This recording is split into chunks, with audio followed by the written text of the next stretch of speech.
Bonjour à tous, bienvenue pour ce nouvel épisode de vlog. Moi c'est Stéphanie, vous pouvez me trouver sous le pseudonyme Stephnitz, que ce soit sous Insta ou sur Ravelry.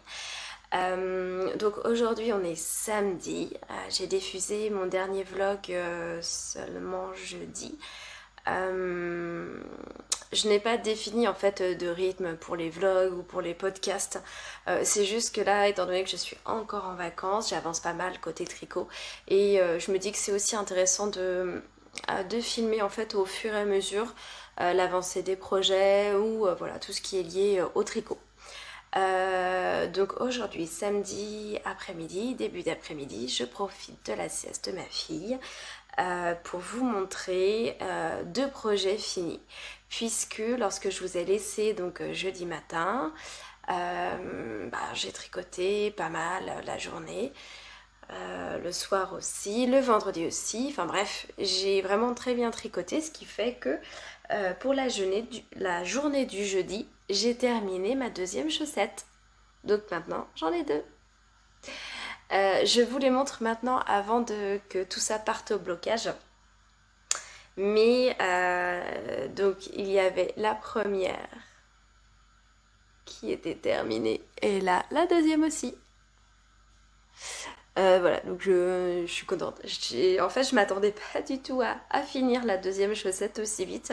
Mais je sais pas, je dis j'avais envie d'avancer sur de la texture, sur quelque chose d'un peu plus fin que du jersey ou que mon gilet amandier. En fait, j'ai fait quasiment que ça. Voilà. Donc top. Donc je rappelle que ce sont les chaussettes Lundi Texture qui sont présentes dans le livre Tricoter ces chaussettes, toutes les techniques. Donc ce sont des chaussettes qui se montent. Je vous fais le rappel rapidement au cas où vous n'auriez pas vu les vidéos précédentes. Ce sont des chaussettes qui se montent par la pointe avec un Turkish cast on. Donc vous voyez bien, il n'y a aucune démarcation puisque le principe même du Turkish cast on, c'est de pouvoir monter des mailles, monter un rang en quelque sorte qui vous permettent de tricoter sur la droite et de tricoter vers la gauche. Donc en gros des deux côtés. Ce qui fait que vous voyez bien, vous devinez où est le rang de montage au vu des augmentations des côtés, mais sinon vous ne pouvez pas voir où j'ai commencé. Donc un Turkish cast on pour commencer, des augmentations de chaque côté évidemment pour former la pointe de la chaussette. Oh, la lumière. Et ensuite, donc c'est une texture, vous voyez, qui forme des triangles, donc un jeu de maille en droit, maille en vert pour former ça. Le dessous de la chaussette est en jersey en droit. On continue tout droit, une fois que ces augmentations sont faites, on continue tout droit jusqu'à, j'avais mis un petit marqueur pour faire la deuxième chaussette plus simplement. Donc arrivé à un certain nombre de répétitions, eh bien on vient former des augmentations de chaque côté et ces augmentations vont permettre de former le gousset, il me semble. Donc là on voit qu'il y a de plus en plus de mailles de chaque côté. Ensuite on forme le talon par le biais de rangs raccourcis et ensuite on a un talon renforcé avec un principe de maille glissée sur les côtés, enfin maille glissée, oui, de maille glissée, pas que sur les côtés tout le long, sauf sur les rangs envers où c'est juste tout à l'envers. Pour rappel, donc c'est un modèle de chaussette et non pas de soquette, mais moi j'ai voulu les faire en soquette. Donc il y a ici seulement 10 rangs, voilà. Il y a seulement 10 rangs après le talon et je termine par des côtes 1-1 torse. Donc le patron, on préconisait 10. Oui, c'est ça. Et moi, je n'en fais que 7. Je n'en ai fait que 7. 7 rangs, plus 2 rangs de préparation pour un rabattage tubulaire.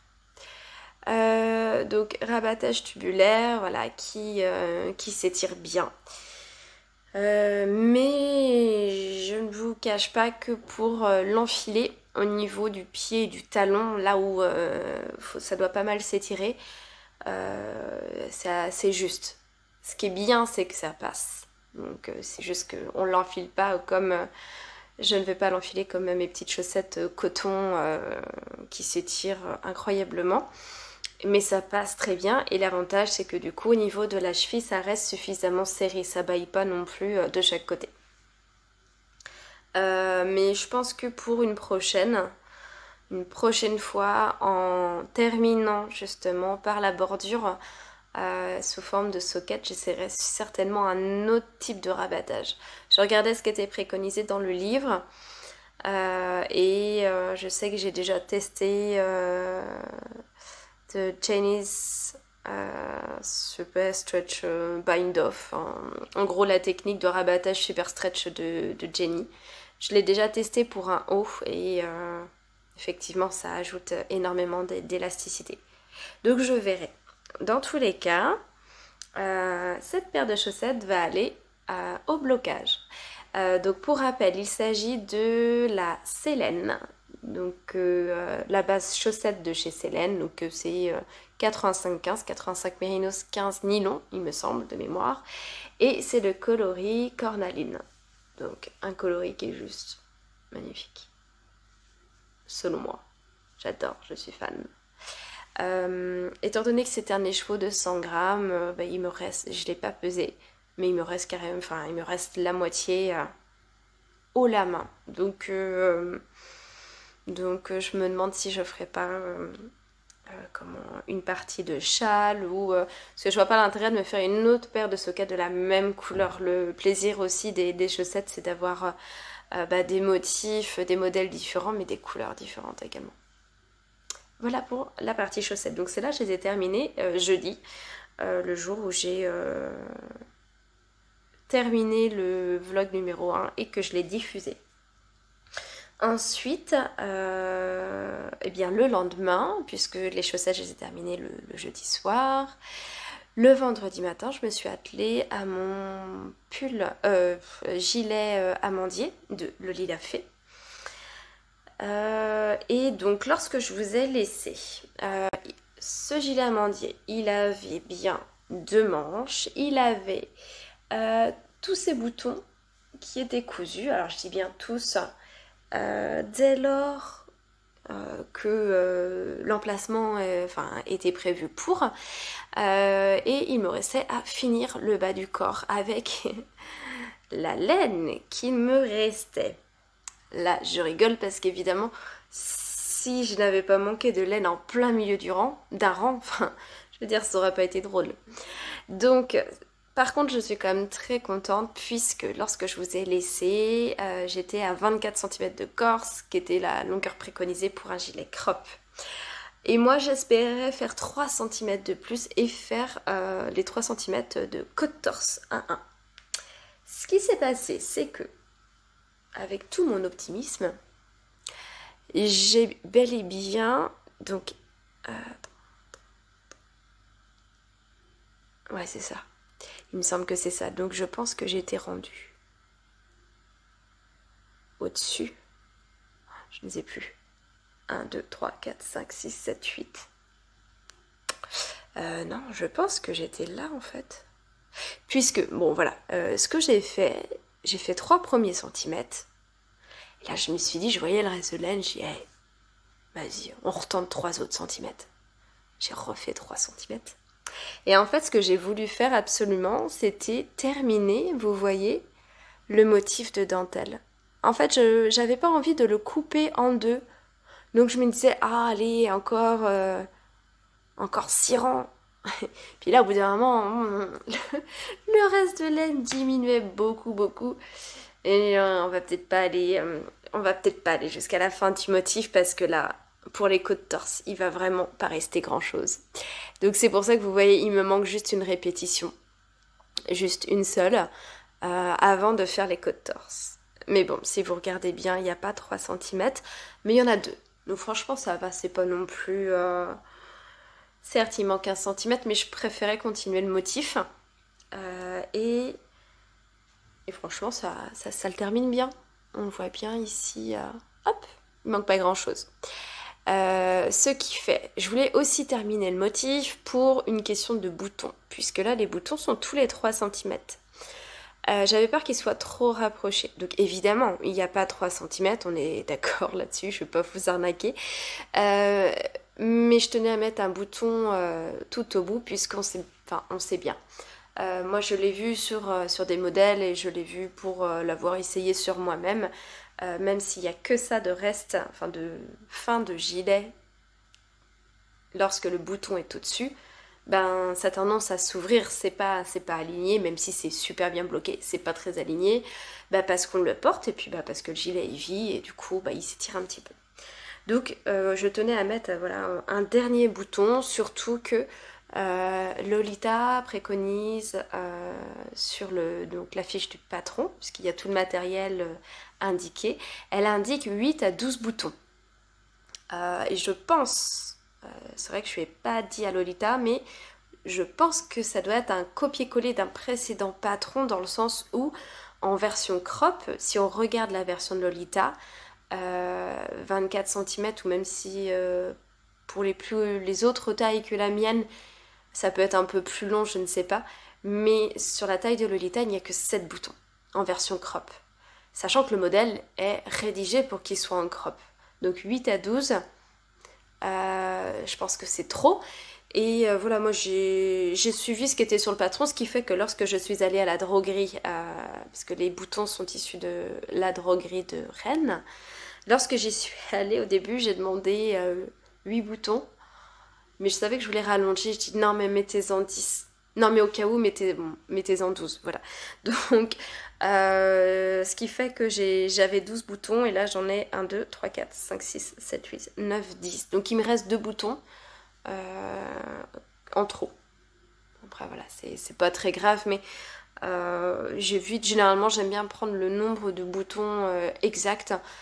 Tout simplement pour ne pas avoir un bouton à traîner par-ci, un autre par-là, et que j'aurais du mal justement à intégrer à un projet, puisque généralement il faut plus d'un bouton. Tout simplement.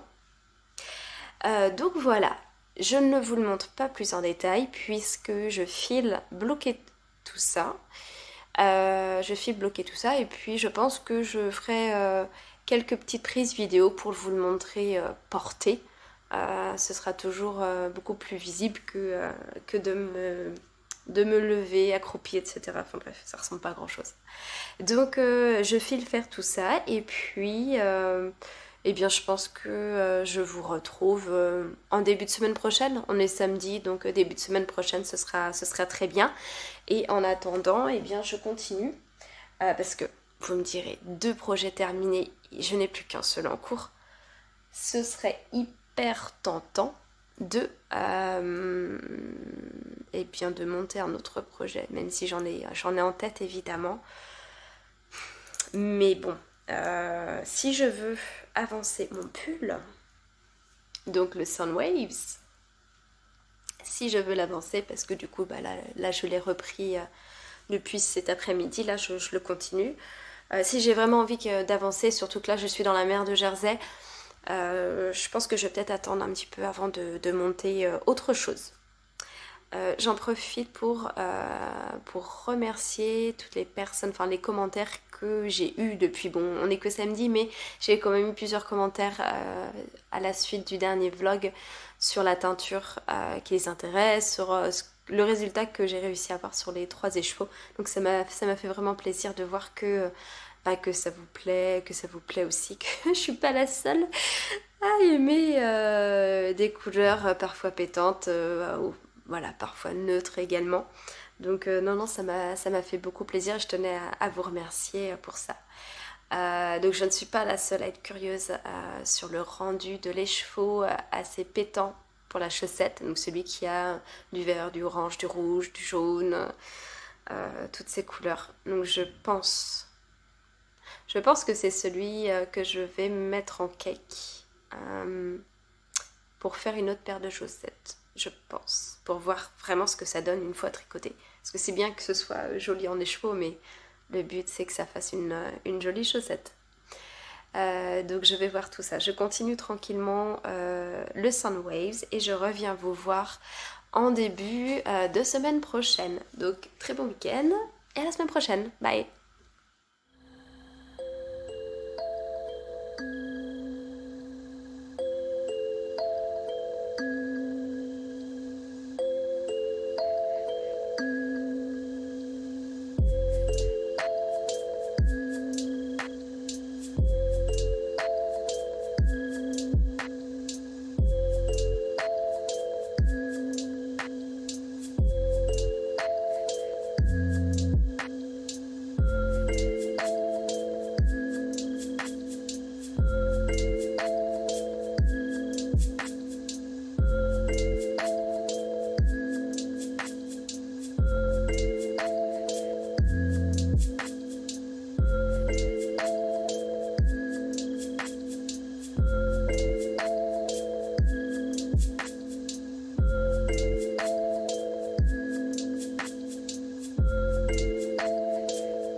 Coucou.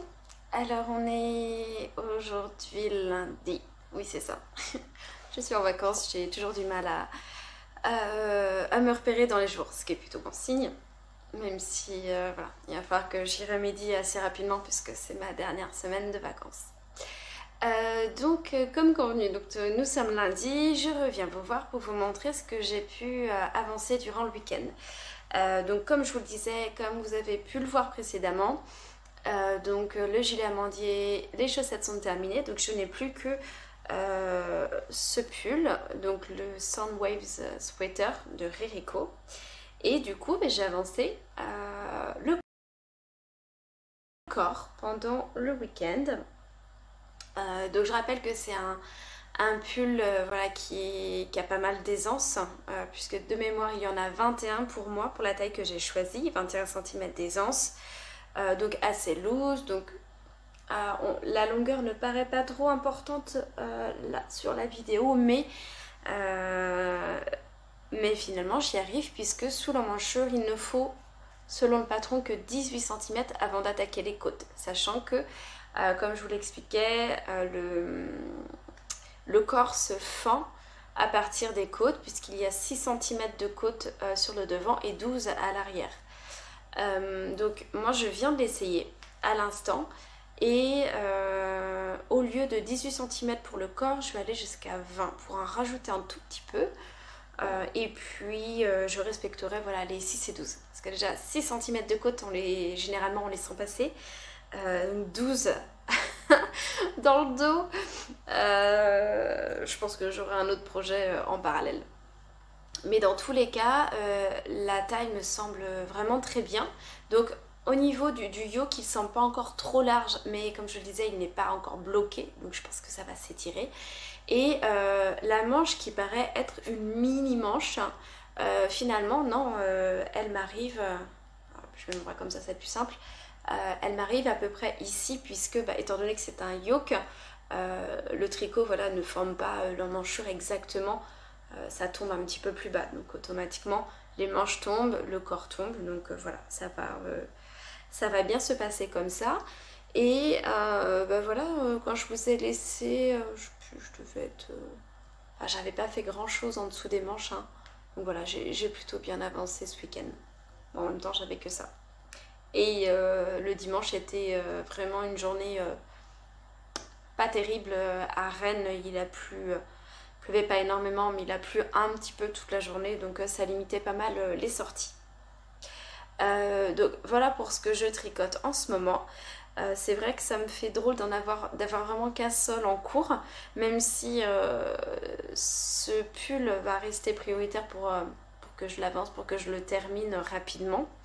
je vais quand même monter un autre projet. J'avais envie de monter un châle pour ma fille, puisque le dernier châle du coup je l'ai allongé. Donc sur elle c'est un petit peu trop long, il faut faire pas mal de tours, elle n'a que 2 ans donc je pense que ça va pas le faire. Donc du coup j'ai envie de lui monter un autre châle et j'ai regardé le vlog de l'eau demoiselle ce matin et elle parlait du châle Venezia de Rory Locatelli. Et donc comme je vous le disais, moi je suis pas une grande tricoteuse de châles. Donc je connais peu de modèles, mais celui-là je le trouve vraiment sympa. Alors d'une parce que c'est un châle à un écheveau, donc pour une enfant de 2 ans, franchement c'est très bien déjà. Et en fait il a, je vais vous mettre une photo, ça va être beaucoup plus simple. Et je trouve la forme vraiment sympa, il est à dentelle, donc je pense que ça va être hyper intéressant à tricoter. Donc pour ça je suis allée piocher, chercher un châle, un écheveau qui est seul dans mon stash. Donc ça c'est un écheveau de laine amourée. Hop. Que j'ai depuis peut-être 2 ans dans mon stash. Donc là il s'agit de la Athéna, donc 100% mérinos, et c'est un dimanche chez grand-mère.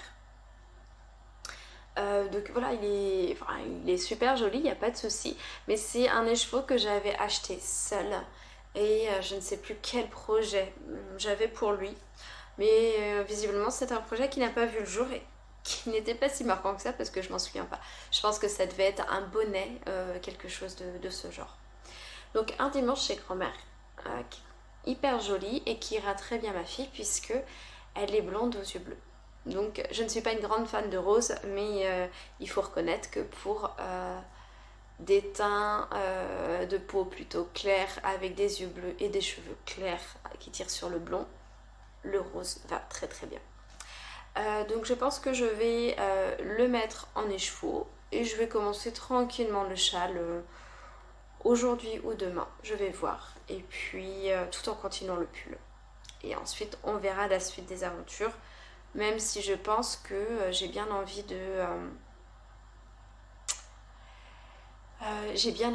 planifier en fait les projets, puisque là j'ai vraiment envie de rentrer dans l'automne, donc de tricoter du mohair. Il y a pas mal de modèles que je vois passer, je pense que je vais vous présenter ça. Déjà je vais mettre moi à plat tout ce dont j'ai envie et je vais essayer de prioriser et voir ce que je peux faire en fonction du stash que j'ai tout simplement. Donc voilà, donc aujourd'hui lundi, je repasse vous voir, je pense mercredi ou jeudi, quelque chose comme ça. Ok, allez à plus.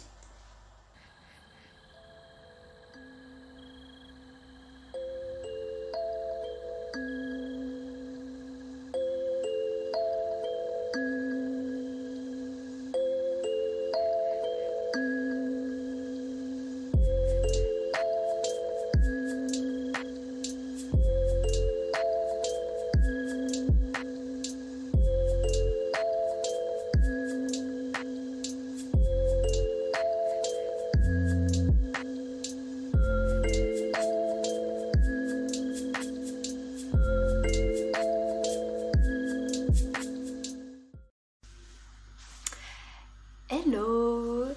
Alors je vous retrouve aujourd'hui donc nous sommes le samedi 10 septembre. Donc il y a eu un très grand bond entre le moment où vous venez de me voir et tout de suite.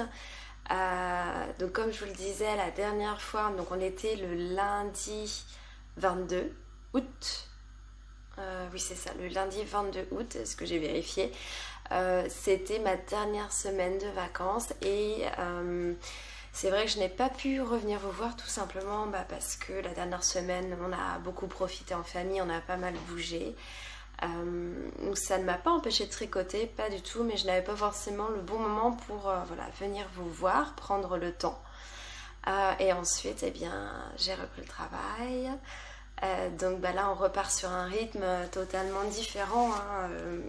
Forcément, le boulot, gestion de Louisa, voilà, des moments en famille aussi. Donc voilà, je ne suis pas revenue vous voir entre-temps.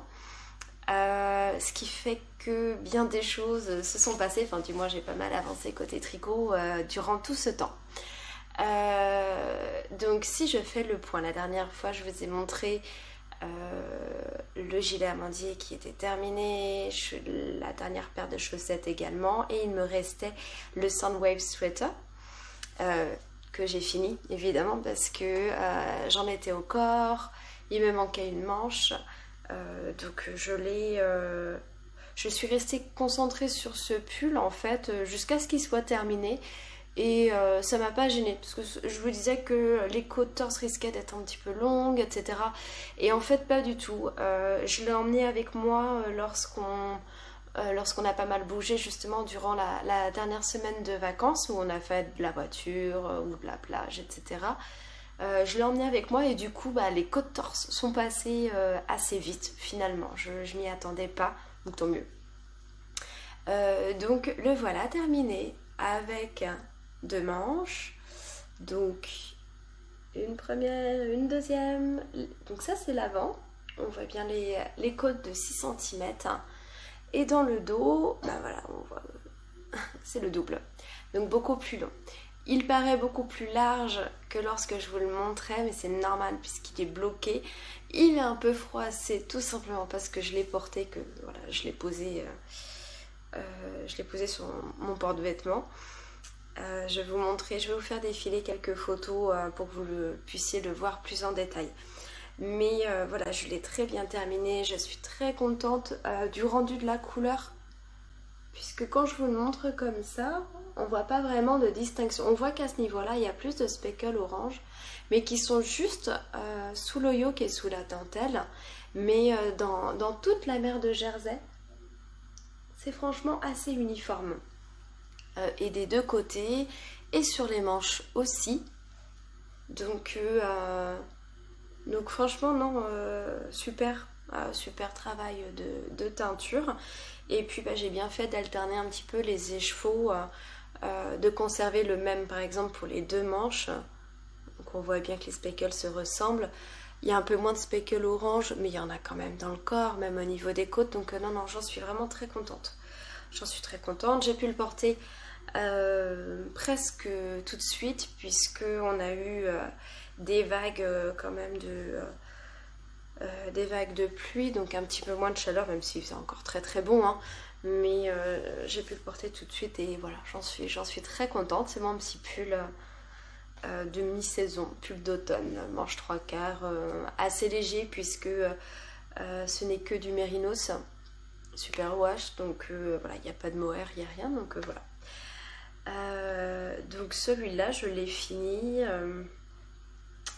je vais vous dire ça. J'avoue que là je ne sais plus, je n'ai pas la date en tête. Le Soundwaves, je l'ai fini le 28 août. Donc voilà. Donc pour rappel, je l'ai tricoté en 3,75 et les côtes en 3,5. Les côtes et le yoke, puisque le yoke il fallait le tricoter une taille en dessous également. Mais sinon tout le reste en 3,75. Donc voilà, ça a avancé assez rapidement.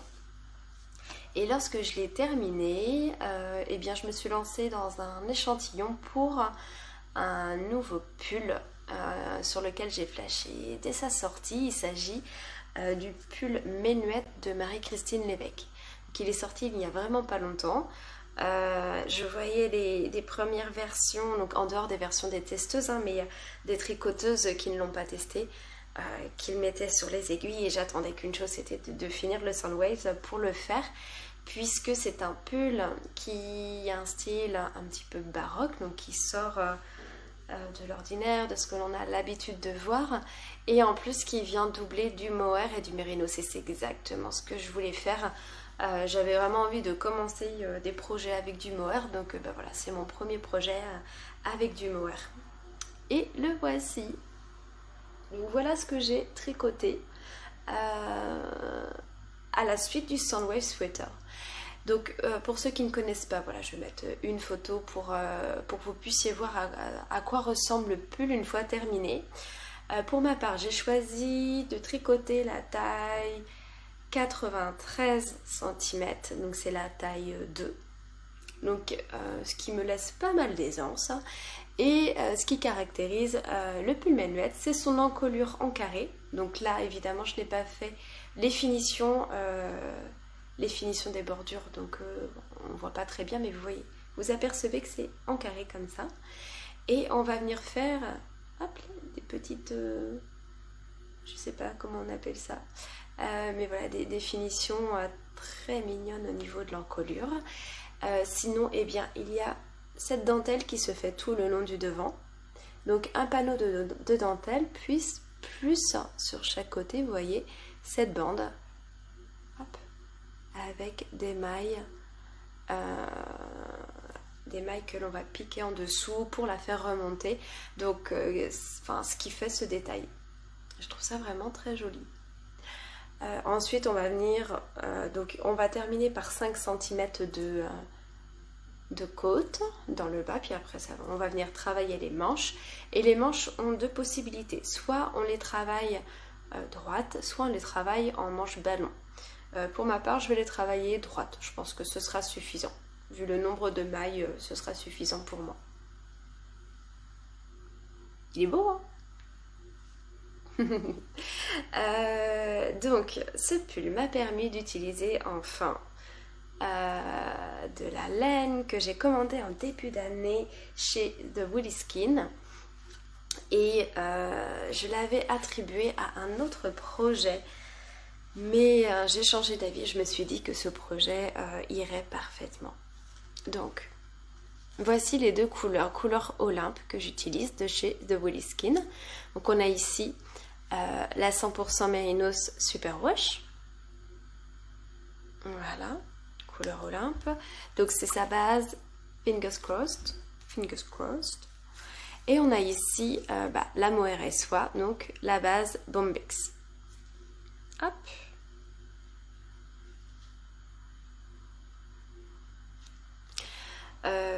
Donc voilà, c'est 70% kid mohair, 20%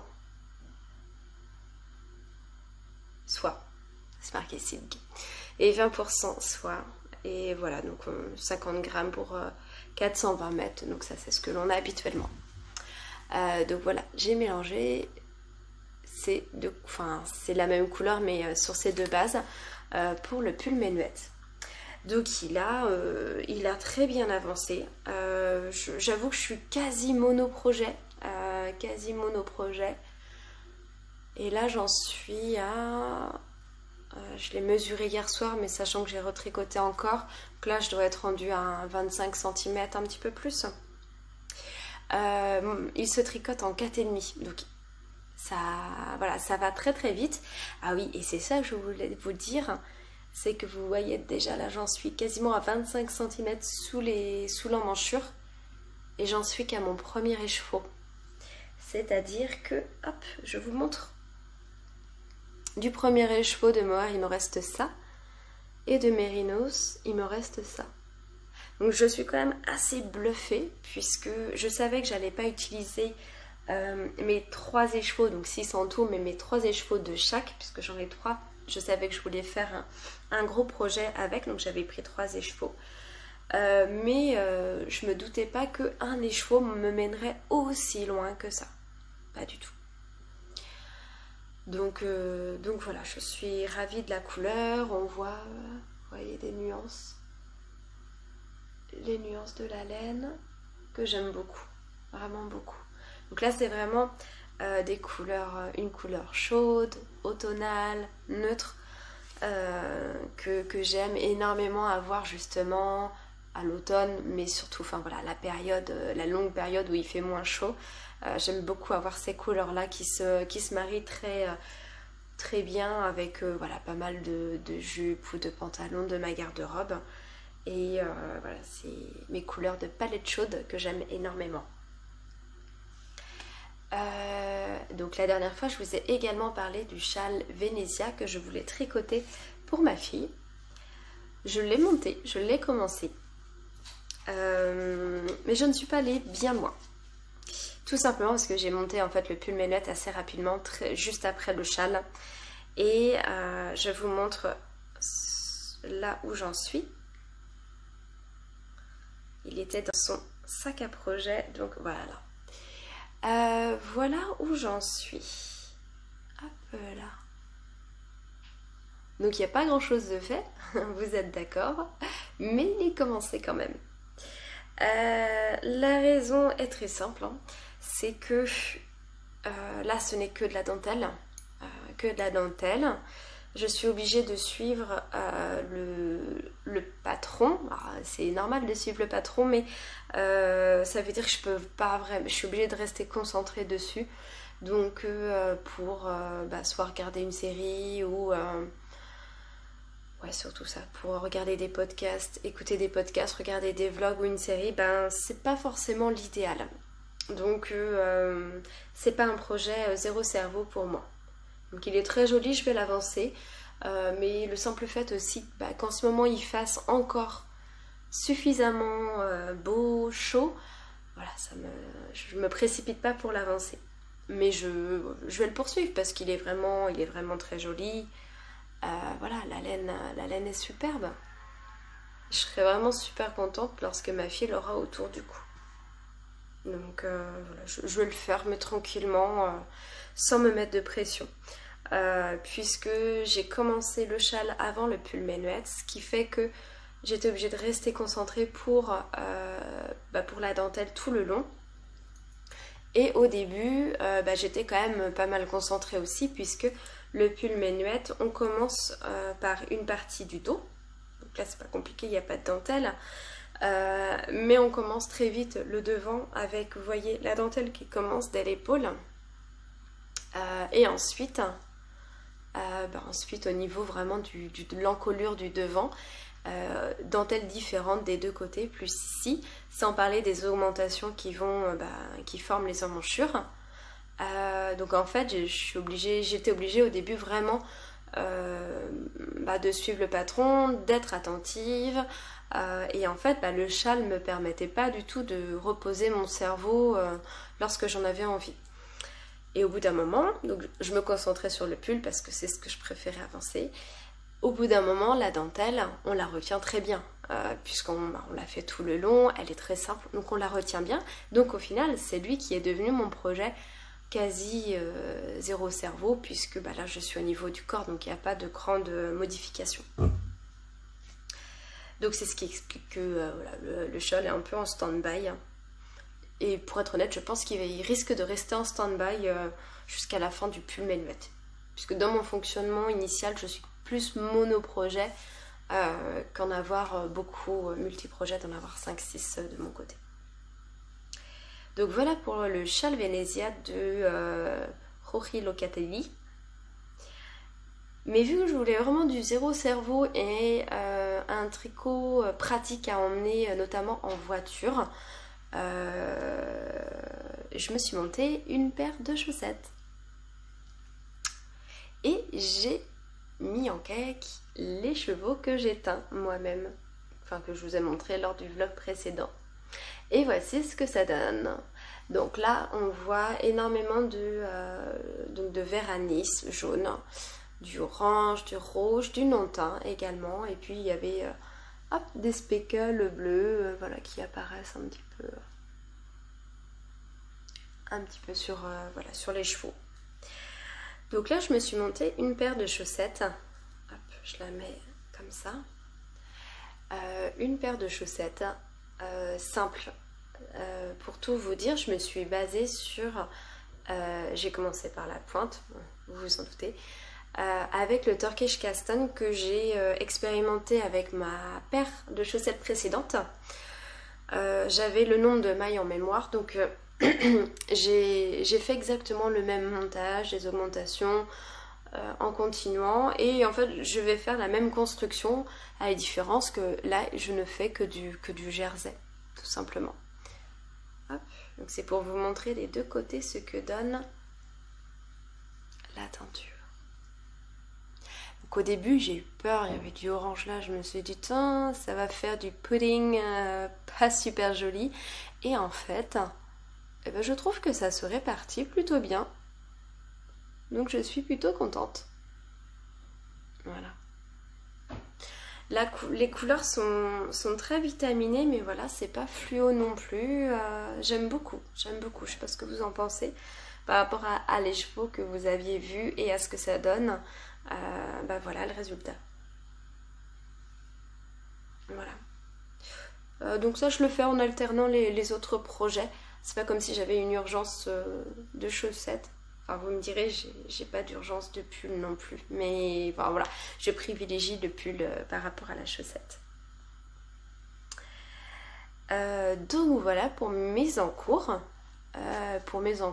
Et bah, le projet terminé de pull.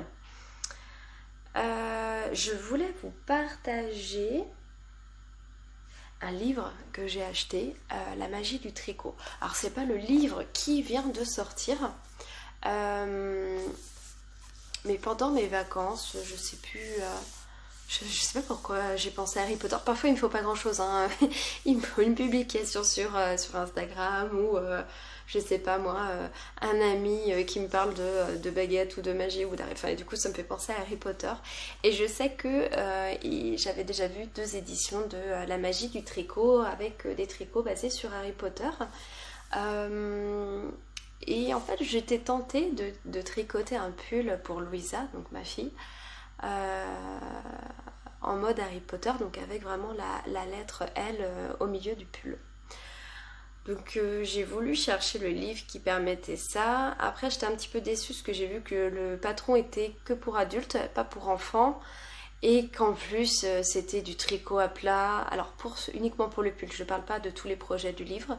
Mais pour ce pull là c'était du tricot à plat, il fallait faire des coutures. Hein, le truc que je ne fais absolument pas avec le tricot circulaire et que je n'ai absolument pas envie de faire. Puisque le tricot circulaire permet d'éviter ce genre de choses. Donc je me suis dit ce n'est pas grave puisque dans le livre il y a en fait tous les diagrammes des lettres de l'alphabet qui permettent justement de venir faire selon eux la broderie, puisque selon eux le pull est un pull basique, simple, et on vient broder ensuite par-dessus les lettres. Mais le diagramme qui est proposé, bah, en fait je me dis il suffit de le mettre. Il faut calculer pour qu'il soit bien au milieu, mais il suffit de le mettre en fait sur le devant du pull, du corps, et bah de tricoter directement les lettres. Donc je pense que je tenterai plutôt ça. Je me baserai sur un patron basique pour enfants, et je viendrai ajouter le diagramme, et comme ça, ma fille aura son pull en mode Harry Potter. Je ne sais pas quand je le ferai, mais du coup c'est sûr j'aimerais le faire. Donc dans ce livre, il y a plusieurs tricots que j'ai bien aimés. Je ne suis pas une grande tricoteuse de comment dire de peluche ou ce genre de choses, mais là j'avoue que celui-ci me tente bien. Donc, je ferai peut-être pas les sourcils en méchant comme ça pour ma fille, mais je me dis que ça peut être une petite peluche sympa, tricotée main. J'aime pas mal. Donc ça, ce sont le lutin de Cornouailles. Donc je sais pas si vous vous souvenez, dans Harry Potter, ils s'évadent dans toute la pièce et en fait ils font des bêtises les unes après les autres. Vous avez également Hedwig. Si elle n'est pas belle, Hedwig. Okay, après, c'est intéressant parce qu'en plus ce sont des tricots qui sont de difficulté quand même un peu poussé, c'est pas forcément que des tricots débutants, donc ça permet d'alterner des projets parfois un petit peu simples et un peu plus compliqués. Et le pull dont je vous parlais, de toute façon je pense que vous voyez tous hein, le pull de Ron et d'Harry que la maman de Ron a tricoté justement et qu'elle tricote pour ses enfants tous les ans. Il y a aussi le gilet de Hermione. Enfin, le gilet de la maison Gryffondor, que j'aime bien. Ah oui, et c'est une écharpe, c'est ça que je voulais vous montrer. Il y a une écharpe qui n'est pas issue du livre, mais elle a été conçue à partir voilà, de visuels Harry Potter. Donc en fait c'est du jacquard. Donc là on voit 9 3/4, les balais, les bus, etc. Hop, on la voit mieux sur cette page. Donc une écharpe assez longue. Donc voilà. Mais c'est vraiment un très très beau livre. Alors déjà d'une, je ne pensais pas qu'il était aussi grand, mais c'est vraiment un très très beau livre que j'aime avoir, enfin que j'apprécie avoir dans ma collection de livres de patron tricot. Donc voilà, des modèles avec voilà, beaucoup de jeux de couleurs, beaucoup de jacquard, de la texture aussi, puisqu'il y a des modèles avec dentelle, de la minutie avec des peluches comme je vous ai montré. Et sur la fin, vous pouvez même faire, on n'est pas obligé de le faire sous forme de mobile, mais c'est proposé sous forme de mobile avec les différents symboles. Donc le chapeau, le lion de Gryffondor, on a, hop là, on a le serpent, attendez, le chapeau, le lion de Gryffondor, le blaireau de Poussoufle, l'aigle de Serre d'Aigle et le serpent de Serpentard. Donc voilà, plein de petits tricots comme ça, je me dis qu'à faire en parallèle de grands projets, ça peut être sympa. Donc voilà, ça c'était un petit partage de mon achat de livres. Ce que je voulais vous partager maintenant, c'était éventuellement, ce sont éventuellement les patrons que je vais mettre sur mes aiguilles une fois que j'aurai terminé au moins le pull Menuette. J'aimerais repartir sur soit un pull, soit un gilet. Et j'ai essayé de mettre à plat un petit peu, comme je vous le disais, les patrons qui me tentent. Puisque au fil des sorties de patrons, les envies évoluent avec les associations de laine que je peux faire, avec de la laine aussi que je vais très certainement acheter bientôt, ça je vais vous en parler. Je vais vous partager 4 patrons que j'aimerais mettre sur mes aiguilles. Dans un premier temps, je voulais faire le Milady de Marie-Christine Lévesque. Alors à la base, je n'ai pas tricoté beaucoup de patrons de Marie-Christine Lévesque puisque le pull Menuette est le premier. Mais elle fait de très très belles choses. C'est juste que je pense que je n'avais pas eu l'occasion d'en tricoter encore. Donc j'aime beaucoup le pull Milady avec son col et surtout les emmanchures qui sont texturées. Je ne sais pas quel style c'est exactement, parce que le pull Menuette est plutôt baroque, celui-là je ne sais pas, mais j'aime beaucoup en tout cas. Et si je le fais, je sais dans quelle laine je vais le faire. Sauf que, entre temps, il y a Aurélie Lapoule, donc Aurélie Texier, qui vient de sortir un nouveau patron. Et là, je ne sais pas comment le prononcer parce que je ne l'ai pas entendu. Jean Rasquer, je ne sais pas trop. Je vous mets une photo, de toute façon, vous allez voir. Et en fait, c'est un gilet qui est simple, mais avec beaucoup d'aisance. Et je sais que l'hiver, j'adore porter des gilets comme ça. J'adore les porter par-dessus un t-shirt, par-dessus une robe surtout. Que ce soit des manches longues ou des manches 3/4 en dessous, j'adore ce genre de gilet. Donc en fait, il vient concurrencer le Milady puisque je le vois dans la même laine. Je vous montre. J'avais commandé, j'ai dans mon stage depuis le début d'année, de la Mérinos Super Wash de chez Yarneline et c'est Madame en retard. Hop là. Voilà. Madame en retard. Donc c'est un très joli beige. Beige plus dans le sens vers le camel, mais voilà, ce n'est pas du tout camel, mais c'est un très joli beige. Que j'ai complété, que je souhaite compléter avec son mohair et soie que j'ai acheté au Bigot de Laine. Et c'est Madame Têtue. Donc là vous le voyez, de la bonne couleur.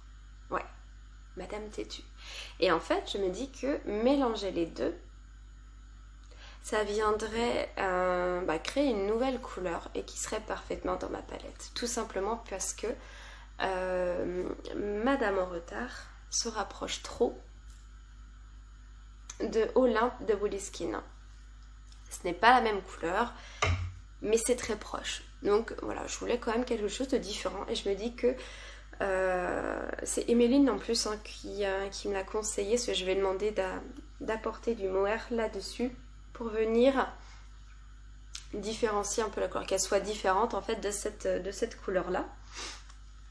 Et donc, elle m'a proposé ce mohair et je trouve que ça ferait un très joli combo. Donc, ce combo-là, soit pour le gilet d'Aurélie Lapoule ou le pull de Marie-Christine Lévesque. Sinon, il y a un gilet que j'ai envie de faire depuis un an ou un peu plus, je ne sais plus. Et je ne l'ai toujours pas mis sur mes aiguilles. Il s'agit du Bindweed Cardigan. Donc ce gilet, il est d'abord sorti dans une revue tricot, je ne sais plus laquelle. Et le patron a fini par être payant sur Ravelry à l'unité. Parce qu'avant, sinon, il fallait prendre en fait toute la revue. Et bon, voilà, moi, pour un seul patron, j'avais pas forcément envie de payer je ne sais plus combien de dollars. Et j'ai la laine depuis un moment. Donc, j'ai un mohair de Knitting for Olive et la couleur Sky, Cloud. Donc, nuage, ciel. Bon, c'est la couleur Cloud que je viendrai coupler avec cette couleur qui est thé vert. Et ça en plus c'est une base, donc là on voit bien que la souplesse de la laine. C'est une base de 70% baby alpaga, 20% soie, 10% cachemire, soit une base fingering, 400 mètres pour 100 grammes. Donc c'est la base Sweet Delice de petits bouts de laine. Et ça c'est une laine que j'ai achetée, elle faisait des promos sur son site et voilà, j'ai acheté 3 écheveaux. Et voilà, la base baby alpaga, cachemire, soie, c'est juste, c'est tellement doux, c'est aussi agréable à tricoter qu'à porter, voilà. Et les deux ensemble, ça viendrait adoucir davantage le vert, même s'il est déjà très doux, on est d'accord. Ouais. Mais ça viendrait adoucir le vert et puis faire un effet chiné que j'aime beaucoup aussi. Donc ça, ce serait pour le Bindweed Cardigan. Et je pense qu'il faudrait que je bobine cet écheveau, déjà pour faire l'échantillon. Et je pense que comme ça, le projet viendra rapidement sur mes aiguilles. Donc voilà, et le dernier projet que je voulais vous partager, il s'agit d'un châle. Et j'ai discuté de ce châle lors du dernier tricoté à Rennes avec Tracy. Et il s'agit du châle Travel Mode 2.0 de Sauce Units. Alors moi je n'avais pas forcément connaissance du châle initial, mais j'ai découvert la version 2.0, donc qui nécessite 4 ou 5 écheveaux, 4 je pense, ouais 4 écheveaux il me semble. Donc c'est quand même un grand projet, puisque même les pulls, les pulls pour moi ne me demandent pas 4 écheveaux simples. Donc c'est un grand projet, mais Tracy m'a proposé, a soumis l'idée de le tricoter ensemble. Et je trouve que c'est une très bonne idée, parce qu'on peut se motiver toutes les deux en le tricotant tranquillement, en même temps d'autres projets. Et je pense que je vais le faire, puisque ce châle, il est vraiment en rectangle, il est grand. Et un châle en rectangle, c'est très simple de s'emmitoufler dedans. Enfin, je veux dire, c'est pas comme les châles triangulaires où on met la pointe et voilà, puis on fait le tour. C'est vraiment différent. Et j'aime beaucoup en fait le panneau, les différents panneaux, les différentes formes qui sont dessus. Enfin, je trouve ça très joli. Et il y a un jeu de couleurs aussi qui est super intéressant. C'est ça, c'est ce qu'il faut dire aussi.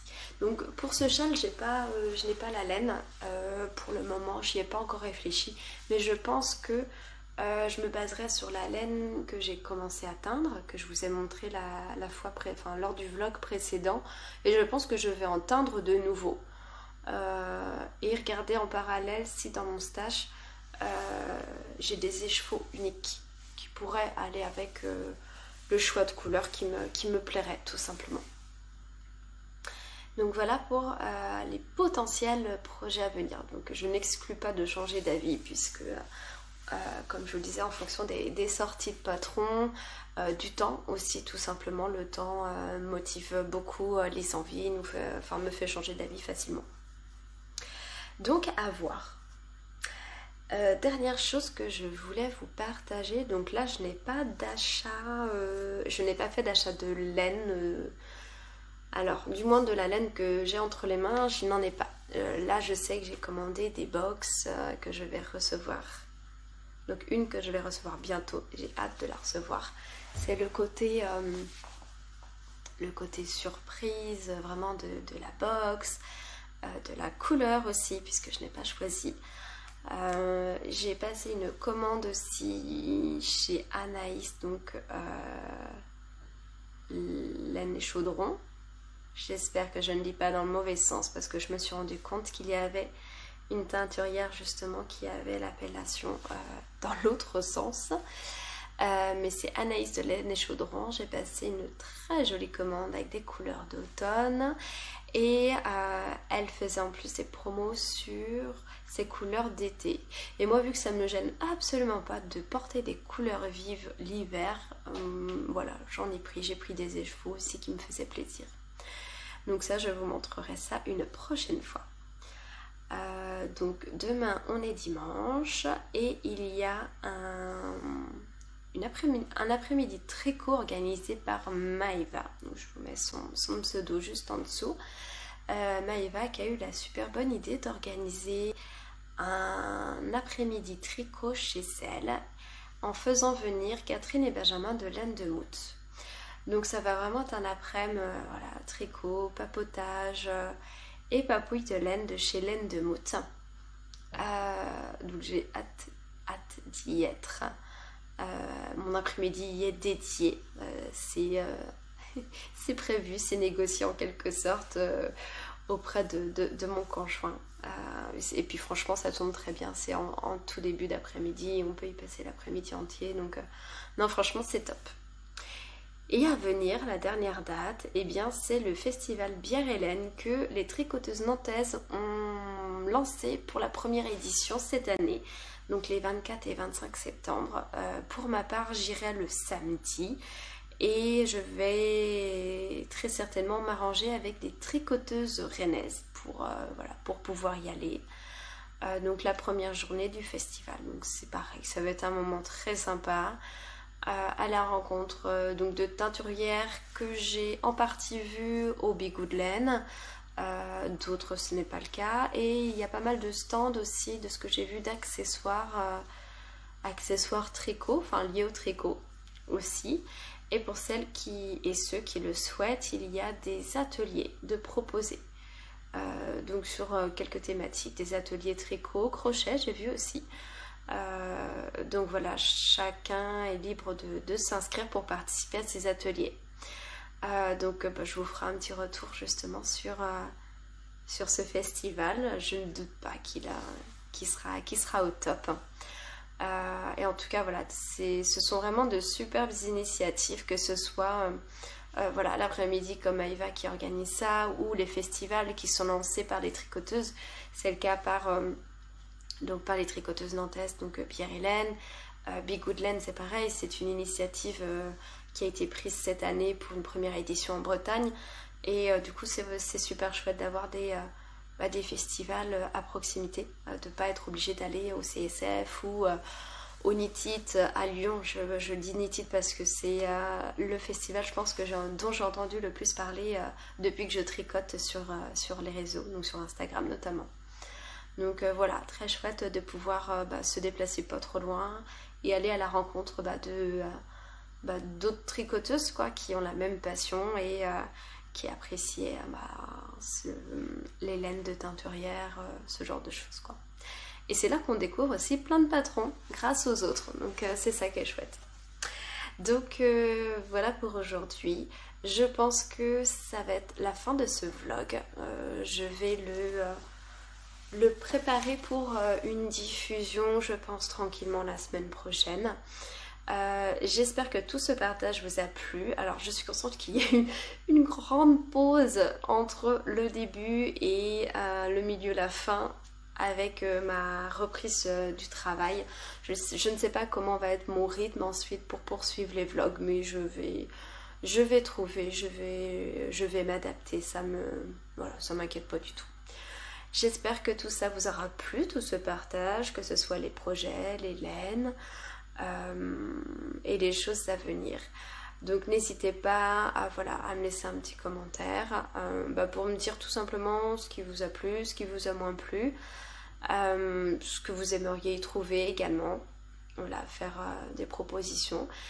Et voilà, je vous dis à très bientôt. Je vous souhaite un bon week-end ou une belle soirée, belle journée, je ne sais pas. Et je vous dis à très bientôt et au plaisir de rediscuter avec vous. Bye!